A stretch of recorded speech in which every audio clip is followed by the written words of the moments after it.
Michael Faraday అనే ఒక scientist ఉన్నాడు. చరిత్రలో చాలా గొప్పవాడు. అతని జీవితం ప్రారంభము చాలా దుఃఖము, బాధ, వేదన.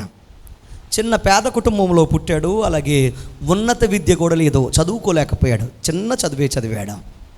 అలాగే చాలా తక్కువ మంది అతని యొక్క జీవితంలో అతన్ని ప్రేమించేవారు. వారు చాలామంది చేత తిరస్కరించబడ్డాడు.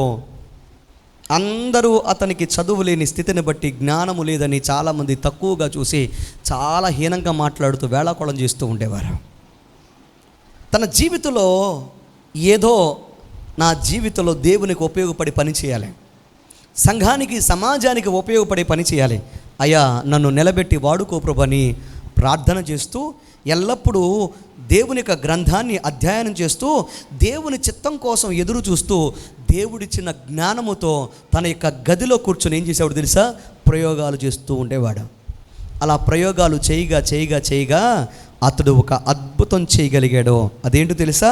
విద్యుత్ మోటార్ అలాగే జనరేటర్, ఇవన్నీ కనుగొనడానికి ఉపయోగపడిన సిద్ధాంతాలతో ప్రపంచాన్ని నివ్వరపరిచేటట్లుగా వీటిని కనుగొన్నాడు. దేవునికి స్తోత్రం చెప్పండి, హల్లెలూయా. అంటాడు ఏమనో తెలుసా? చదువు లేకపోయినా, డిగ్రీలు లేకపోయినా, నా జీవితంలో నేను జ్ఞానాన్ని, ఈ లోక సంబంధించిన డిగ్రీలు సంపాదించలేకపోయినా, దేవుని జ్ఞానముతో నేను సమస్తము చేయగలిగాను. దేవుని జ్ఞానము చాలు, ఈ లోకములో అందించే డిగ్రీల కన్నా అవే గొప్పవి అని అన్నాడు. చేతులైతే దేవునికి స్తోత్రం చెప్పండి, హల్లెలూయా.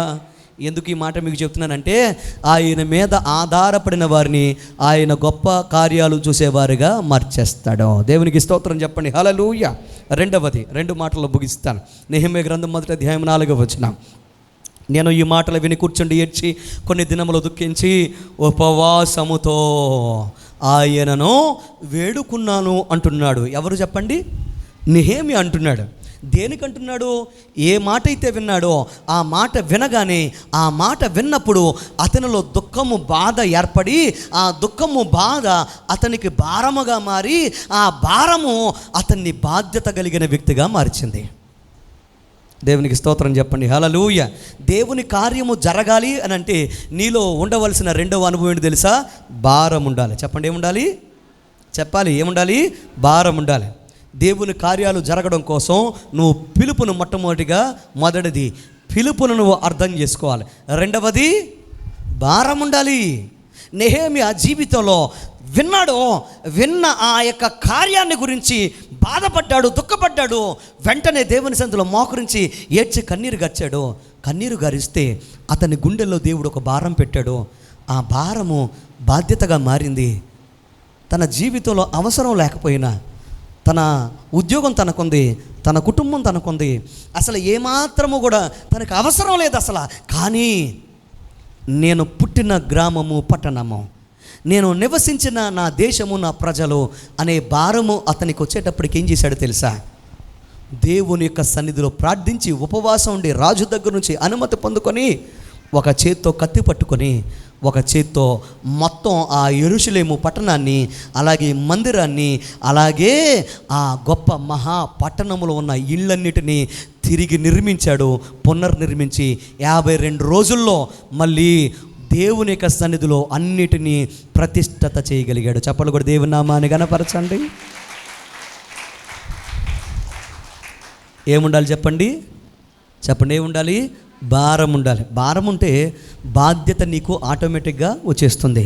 భారము, బాధ్యత నిన్ను అన్ని విషయాల్లో ముందుండేటట్లుగా నిలబెడుతుంది.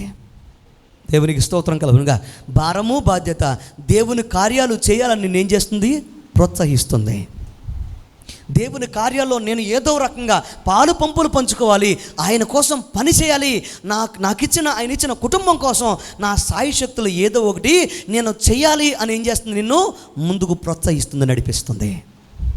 ఈరోజు ప్రశ్న ఏంటంటే, మరి మీకు ఆ భారము ఉందా? భారములో నుంచి వచ్చే బాధ్యత నీకు ఉందా అన్నది ప్రశ్న. నశించిపోతున్న జనాంగము, నశించిపోతున్న నీ కుటుంబం చూస్తే నీకు భారము రావట్లేదా? నీకు చెప్పాలి, భారము రావట్లేదా? భారము ఎక్కడ ఉంటుందో అక్కడ అద్భుతాలు మనం చూడగలుగుతాం. దేవునికి స్తోత్రం చెప్పండి. హల్లెలూయా. ఈరోజు సంఘానికి కావాలి భారము కలిగిన వారు. ఈరోజు కుటుంబానికి కావాలి ఎవరు? భారము కలిగిన వారు, బాధ్యత కలిగిన వారు. ప్రియ తమ్ముడు, చెల్లి, ప్రియ సహోదరి, సహోదరుడా, నీ జీవితంలో గనక నీవు భారాన్ని సంపాదించుకుంటే ప్రభు కార్యాన్ని నువ్వు మోస్తావు, నీవు పూర్తి చేస్తావు.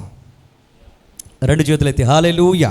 మూడవది, దేవునికి అద్భుతమైన కార్యము నీ జీవితంలో నెరవేరాలంటే నీకు ఉండాలి విశ్వాసము. చెప్పండి, ఏముండాలి? విశ్వాసము ఉండాలి. దేవుని కార్యము విశ్వాసముతో జరుగుతుంది. చెప్పండి, విశ్వాసముతో లేదా విశ్వాసములో జరుగుతుంది. తర్వాత చదువుకోండి, హెబ్రీయులకు రాసిన పత్రిక 11:7 ప్రకారం నోవాహు విశ్వాసము చేత ఏం చేశాడు తెలుసా? ఓడను నిర్మించాడు. అందరూ పునాదులు కలిగిన ఇల్లు కట్టుకుంటే దేవుడిచ్చిన మెజర్మెంట్లో దేవుడు చెప్పినట్లుగా ఏం చేశాడు తెలుసా? విశ్వాసముతో ఒక అద్భుతమైన కట్టడానికి రూపాన్ని ఇచ్చాడు. దానినే ఓడ అని అన్నారు. దేవునికి స్తోత్రం చెప్పండి. హల్లెలూయా. జాగ్రత్తగా వినండి. అప్పటికి వర్షము లేదు, అప్పటికి వారు ఎప్పుడు కూడా తుఫాను అనేది చూడలేదు, అప్పటికి సునామీలు అనేవి ఈ ప్రపంచానికి చెప్పాలి తెలియదు. కానీ దేవుడు అన్నాడు, ఒక జలప్రళయం రాబోతుంది, నువ్వు సిద్ధపడు అని. అంటే దేవుని కార్యాన్ని ఎదుర్కోవడం కోసం, దేవుని కార్యాన్ని చూడడం కోసం ఆయన పని విశ్వాసముతో నోవాహు చేశాడు. రెండు చేతులెత్తి హల్లెలూయా. ఆ కార్యము చేసేటప్పుడు జాగ్రత్తగా వినండి, విశ్వాసము త్యాగాన్ని కోరుకుంటుంది. ఏం కోరుకుంటుంది? నేను విశ్వాసిని, దేవుణ్ణి నమ్ముకున్నానంటే కుదరదా. నువ్వు విశ్వాసివైతే విశ్వాసం కాపాడుకోవడం కోసం, నీ విశ్వాస కార్యాలు చూడడం కోసం నువ్వు ఏం త్యాగం చేయాలో అన్నిటినీ త్యాగం చేయాలి. దేన్ని విడిచిపెట్టాలి దాన్ని విడిచిపెట్టాలి, దేన్ని పట్టుకోవాలి దాన్ని పట్టుకోవాలి, దేన్ని విడిచిపెట్టి దేనికోసం నువ్వు పరుగులు పెట్టాలో దానికోసం నువ్వు పరుగులు పెట్టాలి. నోవాహు కూడా అంతే. అందరూ ఇల్లు కట్టుకుంటా ఉంటే నోవాహు ఇల్లు కట్టం మానేసి దేన్ని కట్టాడు? చెప్పాలి. అందరూ ఫంక్షన్లకు వెళ్ళి అందరూ చాలా ఆనందంగా సంతోషంగా పరుగులు పెడతా ఉంటే ఫంక్షన్లు వదిలిపెట్టి పబ్బాలు వదిలిపెట్టి ఏం చేశాడు? ప్రభు కార్యాలు మాత్రమే. చెప్పాలి. అందరూ తిని తాగుతూ పెండ్లికి ఇచ్చుకుంటూ పెండిళ్ళు చేసుకుంటూ సంతోషంగా బ్రతుకుతూ ఉంటే నోవాహు మాత్రం పరిశుద్ధంగా దేవుని కోసం అన్నిటినీ విడిచిపెట్టి బ్రతికాడు. రెండు చేతులెత్తి హల్లెలూయా. జాగ్రత్తగా విను, త్యాగము లేకుండా దేవుని కోసం నువ్వు బ్రతకనే చెప్పాలి. త్యాగము కావాలి. లోకాన్ని విడిచిపెట్టగలిగిన మాట్లాడాలి. మన ఈ మధ్యన ఒక సహోదరుడు తన యొక్క చుట్టాలను తీసుకొచ్చాడు ప్రార్థన చేయించడానికి. సరే, వారు చాలా ఇబ్బందులో ఉన్నారు. తీసుకొస్తే వారికి ప్రార్థన చేస్తున్నప్పుడు అన్నాను, అమ్మ ప్రార్థనకి వెళతారా అంటే వాళ్ళు ఒక మంచి సాక్ష్యం చెప్పారు. ఏమని తెలుసా? అయ్యగారు, మేము ప్రతి ఆదివారము ప్రార్థన మానము. ఏంటంట అంటే ఎప్పుడు మానరంటే, ఇప్పుడు గత సంవత్సరం అంతా సాక్ష్యం చెప్తున్న మాట ఏంటి తెలుసా? గత సంవత్సరం అంతా మేము ఒక్కరోజు కూడా దేవుని మందిరం మానలేదండి.